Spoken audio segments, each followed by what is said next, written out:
الحمد للہ الذی ذی العزت والعلا والصلاة والسلام علی سید الانبیاء شمس الضحیٰ بدر الدجا نور الہدی منبع الجود والعطا اما بعد اعوذ باللہ من الشیطان الرجیم بسم اللہ الرحمن الرحیم قل للمؤمنین یغضوا من ابصارہم صدق اللہ العظیم وصدق رسولہ النبی الکریم ونحن علی ذلک لمن الشاہدین والشاکرین والحمد للہ رب العالمین ان اللہ وملائکتہ یصلون علی النبی یا ایہا الذین آمنوا صلوا علیہ وسلموا تسلیما الصلاۃ والسلام علیک یا سیدی یا رسول اللہ وعلی آلک واصحابک یا سیدی یا حبیب اللہ۔ تمام تعریفیں حمد و ثنا اللہ تبارک و تعالی کے لیے، درود و سلام نبی اکرم نور مجسم شفیع معظم آقا کل ختم رسول دانائے سبل احمد مجتبیٰ جناب حضرت محمد مصطفیٰ صلی اللہ تعالی علیہ وسلم کی ذات والا صفات کے لیے حمد و صلات کے بعد، اسلام فطرت کے عین مطابق دین ہے۔ نبی پاک صلی اللہ تعالی علیہ وسلم نے فرمایا ہے کہ میں اخلاق عالیہ کی تکمیل کرنے کے لیے دنیا میں آیا۔ جتنے اخلاق ہو سکتے تھے، جتنی خوبصورتیاں ہو سکتی تھیں، جتنی اللہ کو محبوب تھیں، وہ ساری میرے نبی کریم نے بیان فرمائی، ساری رسول کریم صلی اللہ تعالی علیہ وسلم نے بیان کر دی ہیں، جتنی خوبصورتیاں ہو سکتی تھیں۔ کچھ لوگ ایسے ہوتے ہیں جو بیچارے بائی نیچر ہی کچھ پریشانیوں کا شکار ہوتے ہیں، اور قرآن مجید نے جو ارشاد فرمایا نا کہ کچھ لوگ نفس کی خواہش کو اپنا خدا بنا لیتے ہیں، تو وہ بلا وجہ بھی بہت ساری باتیں کرتے ہیں جن کا کوئی وجود نہیں ہوتا۔ عورت کو حقوق دلانے کے لیے بہت سارے لوگ بہت ساری غلط باتیں کرتے ہیں۔ جو لوگ یہاں سے کسی کو لے جاتے تھے نا دبئی دھوکہ دے کے، اور لے جاتے تھے یورپ میں، عرب ممالک میں دھوکہ دے کے لے جاتے تھے، تو وہ بھی کوئی خواب ہی تو دکھاتے تھے کہ اتنے لاکھ تنخواہ ہوگی، اتنا کچھ ہوگا، وہاں جا کے پتہ چلتا تھا کہ جیب سے بھی دینے پڑیں گے کچھ۔ بہت سارے لوگ ایسے ہوتے ہیں، وہ سارے خوبصورتی کے نام پر ہی دھوکہ دیتے ہیں۔ آپ کو پتہ ہے کہ جو آدمی کسی کو لالچ دیتا ہے تو کسی کو لوٹنے کے لیے اسے لالچ دینا بڑا ضروری ہوتا ہے۔ لوگ پہلے لالچ دیتے ہیں پھر لوٹتے ہیں، پہلے مکمل لالچ دیتے ہیں، یہ چیز مل جائے گی، یہ چیز مل جائے گی، لوگ مکمل لالچ دیتے ہیں، اس کے بعد پھر لوٹتے ہیں۔ اور اگر لالچ نہ دیں تو کوئی آدمی قابو آئے گا؟ لوگ لوٹتے ہیں لالچ دے کر۔ اچھا، اب وہ جو جس کو لالچ دیا جا رہا ہوتا ہے وہ کہہ رہا ہوتا ہے کہ نہیں نہیں تمہیں نہیں پتا، وہ اس وقت ماننے کو تیار نہیں ہوتا۔ وہ کہتا ہے اتنی خوبصورت باتیں کر رہا ہے، اتنی اچھے پیغام دے رہا ہے، تم میرے دشمن ہو، تم مجھے منع کر رہے ہو۔ ہوش تب آتی ہے کہ جب سب کچھ لٹ جاتا ہے۔ عورت کو ویسے بھی قابو کرنا بڑا آسان ہوتا ہے۔ اعلیٰ حضرت بریلوی رحمۃ اللہ علیہ فرماتے ہیں بیٹیاں نازک شیشیاں ہوتی، ان کو تو ذرا سی چوٹ لگے تو ٹوٹ جاتی۔ دیکھیں کتنا بڑا جملہ کہا بریلی کے امام، نازک شیشیاں ہیں، ذرا کوئی آدمی گمراہ کرتا ہے، ذرا خراب کرتا ہے۔ اب دیکھیں نا، یہ جو بچیوں کو بچے مس گائیڈ کرتے ہیں، انہیں بڑے بڑے خواب دکھاتے ہیں، وہ بیچاری ماں باپ کو چھوڑ کے، بہن بھائی کو چھوڑ کے اس کے ساتھ شادی کرتی ہے، پھر جو اس کا بعد میں حشر ہوتا ہے، آپ ادلیاں نو سردار پہن تکے تے شرما والیاں نو چوٹے ڈولیاں دے۔ پھر وہ بیچاری ماں باپ رکھتے نہیں، وہ ظلم کرتا ہے، تو کتنی بڑی تکلیف میں وہ بچی آ جاتی۔ نازک شیشی ہوتی ہے نا تو ٹوٹ جاتی۔ یہی حال اب جدید خواتین اور یہ جو کچھ اینکر پرسن ہیں، یہ اصل میں نا یہ آپ کو سیاست سکھاتے ہیں، لیکن یہ مادر پیدر آزاد لوگ ہیں، بالکل آزاد۔ یہ تو علماء شور نہ کریں، بات نہ کریں، گفتگو نہ کریں، مشائخ بات نہ کریں اور یہ جو کچھ سنجیدہ اور دینی طبقہ ہے یہ کچھ شور نہ کرے، یہ تو روڈوں پہ ننگے ہو کے آ جائیں معاذ اللہ۔ خوفناک نظریہ رکھتے ہیں یہ لوگ۔ عورت کو کہتے ہیں تیرے حقوق ہم تجھے لے کے دیں گے، مثلاً وہ کون سا حق ہے جو تم نے لے کے دینا ہے؟ میرے نبی کریم صلی اللہ علیہ وسلم اس کو بیٹی بھی بنایا ہے، اس کو بہن بھی بنایا ہے، اس کو ماں بھی بنایا ہے، اسے بیوی کا عالی شان رتبہ بھی عطا فرمایا ہے۔ اور چونکہ بیٹی کا بھی حق بڑا بیان کیا جاتا ہے، بہن کا بھی، ماں کا بھی، اور بیوی کے معاملے میں لوگ سمجھتے ہیں کہ زیادہ بات نہیں کرنی چاہیے، شاید مسئلہ خراب ہو جائے۔ حالانکہ نبی پاک صلی اللہ تعالیٰ علیہ وسلم نے بیوی کے بارے میں پتہ کیا فرمایا؟ فرمایا جب تم نکاح کر لیتے ہو تو اپنا ایمان محفوظ کر لیتے ہو۔ اب میں اس کی شرح نہیں کرتا، اب خود کر لیجئے گا کہ وہ ایک ایسی شخصیت ہوتی ہے کہ جس کی موجودگی میں آپ کا ایمان محفوظ ہے۔ اب میں نہیں سمجھتا کہ اس سے بڑی بات کوئی اور ہو سکتی ہے، جس کی موجودگی میں آپ کا ایمان، اور بھئی یہ حدیث پاک عرض کر رہا ہوں، نکاح جب کوئی کر لے تو اس نے اپنا ایمان مکمل کر لیا۔ اس کا معنی یہ ہوا کہ آپ کا ایمان محفوظ ہے اس کی موجودگی میں، تو اس سے زیادہ بھی، یعنی ایمان سب سے قیمتی چیز ہے نا، تو اس کے محفوظ ہونے کی وجہ حضور نے نکاح بیان کر دی۔ اب میرا خیال ہے بی بی اگر کوئی اس سے بڑا حقوق مانگے گی تو بیوقوفی کرے گی۔ اتنا بڑا درجہ نبی کریم نے اسے عطا کر دیا، اتنا بڑا مقام دے دیا کہ تو خامند کے ایمان کے محفوظ ہونے کا ذریعہ بن گئی ہے۔ عورت کو جو حقوق رسول کریم صلی اللہ تعالیٰ علیہ وسلم نے عطا فرمائے، نبی پاک نے جو حقوق دیے، دیکھیں نا، حضرت عبداللہ ابن عمر رضی اللہ تعالیٰ عنہ کی اہلیہ بیمار تھی، تو جلدی جلدی سے وہ آئے، تو جب بہت جلدی ہو، سفر بڑا شدید تھا، تو آپ نے جلدی سے نماز ادا کی، جلدی سے چلے۔ آپ کے خادم کہنے لگے حضور خیریت ہے؟ فرمایا میری بیوی بیمار ہے۔ تو اس نے عرض کی حضور آپ کی اہلیہ بیمار ہے، تو آپ نے نماز بھی جلدی سے پڑھی، سفر بھی جلدی جلدی کیا۔ تو فرمانے لگے یہ وہ چیزیں ہیں جو ہمیں مدینے والے رسول نے سکھائی۔ آپ اس کیفیات کو سمجھیں کہ حضور صلی اللہ علیہ وسلم نے درس دیا۔ اور پھر ایک اور بہت بڑی بات، یہ فضیلت کسی اور کو نہیں دی، جو عورت کو حضور نے فضیلت دی، یہ فضیلت کسی اور کو نہیں دی۔ کبھی حضور نے فرمایا کہ تمہارا ابا تمہارے ساتھ بہت سخت رویہ کرے تو تم نے اس کو اس سختی پر داد دینی ہے؟ فرمایا چلو اگر وہ زیادتی بھی کرے تو تم نے اس کے ساتھ سلوک اچھا ہی کرنا ہے۔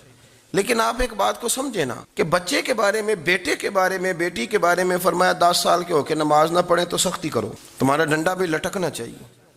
بہت ساری جگہوں پہ بہت سارے لوگوں کے لیے سختی کا حکم دیا، لیکن عورت کے لیے حضور نے جو جملے کہے، اصل میں ہم سمجھتے ہیں کہ یہ ایک بات ہے، مشہور ہو گئی ہے روایت حدیث، تو بس اس کے پس منظر پر اور جملوں کے حسن پر شاید معاذ اللہ غور کرنے کی ضرورت نہیں۔ ذرا اس لفظ کی تاثیر پر غور کریں۔ حضور نے فرمایا عورت ٹیڑھی پسلی سے پیدا کی گئی ہے، یہ ٹیڑھی ہے، اس کو سیدھا کرنے کی کوشش کرو گے تو ٹوٹ جائے گی۔ تو حضور پھر ہمارے لیے حکم کیا ہے؟ فرمایا جیسی ہے تم اسی کے ساتھ نبھا کرو۔ آپ سمجھیں کہ اتنا محفوظ حضور نے درجہ دے دیا بی بی کو، اتنا محفوظ کہ فرمایا غلطی بھی ہو تو میرے غلاموں تم اس کے ساتھ نبھا کرو، گزارا کر لو۔ کو کیا اور حق چاہیے عورت کو، جس کو اس کی غلطیوں سمیت نبی پاک نے قبول کرنے کا حکم دے دی کہ اس کی کمزوریوں سمیت قبول کر لو۔ اب اس کو اور کیا، کوئی کمزوریوں سمیت قبول کرتا ہے؟ کبھی آپ دکان پہ بیٹھے ہو تو آپ کہیں بھی اس میں یہ بھی غلطی، میرے مال میں یہ بھی کمزوری ہے، یہ بھی کمزوری ہے، یہ بھی کمزوری ہے، تو کر لے قبول؟ کرتا ہے کوئی؟ کوئی شخص ایسا ہو جو کسی چیز کی کمزوریاں بیان کر کے کہ اسے قبول کرو؟ پر رسول کریم صلی اللہ تعالیٰ علیہ وسلم نے نا ہمیں سبق دیا، حضور نے ہمیں درس دیا، نبی پاک نے ہمیں پیغام دیا۔ فرمایا یہ ٹیڑھی ہے، سیدھی کرنے کی کوشش کرو گے تو بیچاری ٹوٹ جائے گی، تو اس کے ساتھ نبھا کر جاؤ۔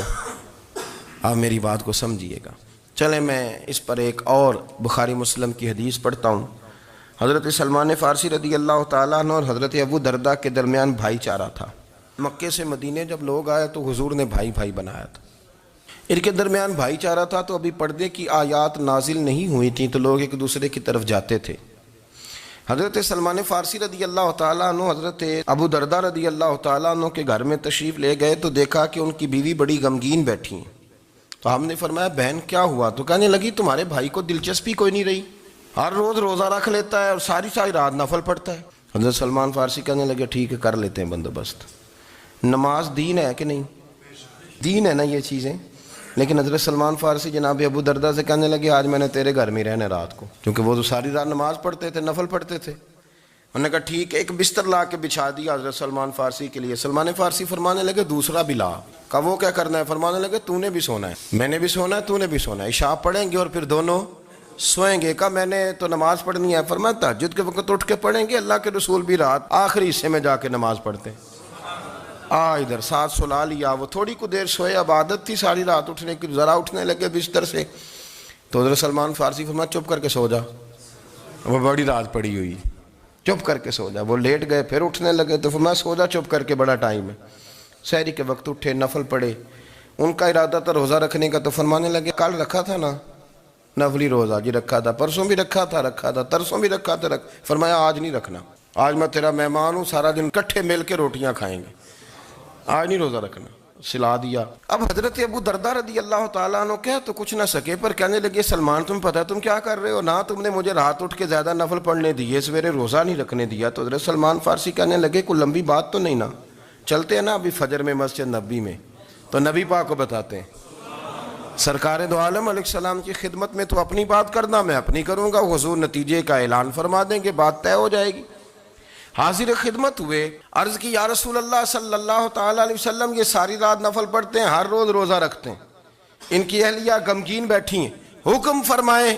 تو نبی پاک صلی اللہ علیہ وسلم نے فرمایا پھر ہوا کیا؟ یا رسول اللہ میں نے رات سلایا ہے، سحری میں اٹھایا ہے، سویرے روزہ نہیں رکھنے دیا۔ نبی پاک نے فرمایا سلمان فارسی نے ٹھیک کیا ہے، سلمان فارسی نے ٹھیک کیا۔ پھر حضور نے فرمایا، نبی کریم نے فرمایا ابو دردہ تیرے اوپر اگر اللہ کا حق ہے، اس کے رسول کا حق ہے، دین کا حق ہے، تو فرمایا تیری آنکھ کا بھی تیرے اوپر حق ہے، تیرے وجود کا بھی تیرے اوپر حق ہے۔ یہ حضور نے فرمایا تیرے بچوں کا بھی تیرے اوپر حق ہے، تیری بیوی کا بھی تیرے اوپر حق، اس حق کو بھی سمجھے۔